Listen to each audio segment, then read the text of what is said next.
Dharampal professor గారి నుంచి చెప్పారు, లక్షలాది ఊళ్ళల్లో స్కూళ్ళు ఉండే అన్నారు. నాకు లక్షొద్దు, 3 చూపించాను.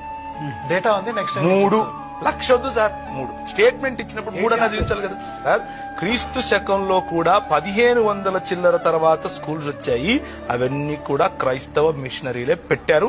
ఇది నా స్టేట్మెంట్ ఆన్ రికార్డ్. వ్యక్తిగతంగా ఆధ్యాత్మికత అవసరం. ఆ వ్యక్తి నిర్మాణం జరిగినప్పుడు కుటుంబ నిర్మాణం జరుగుతుంది. కుటుంబ నిర్మాణం జరిగినప్పుడు సమాజ నిర్మాణం జరుగుతుంది.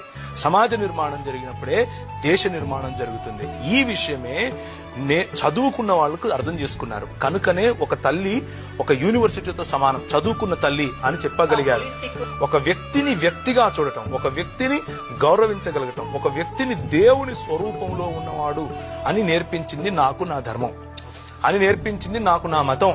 కనుక నేను వ్యక్తిత్వ వికాసం కారణంగా కుటుంబ వికాసానికి, కుటుంబ వికాసం కారణంగా సమాజ నిర్మాణానికి, సమాజ నిర్మాణం కారణంగా దేశ నిర్మాణానికి కూడా సోపానమయ్యాను.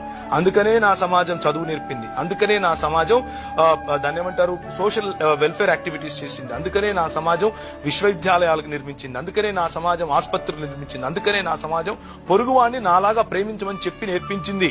ఇది నేను చెప్తున్నది. నా ధర్మం ప్రకారంగా నేను దేశాన్ని నిర్మించానంట.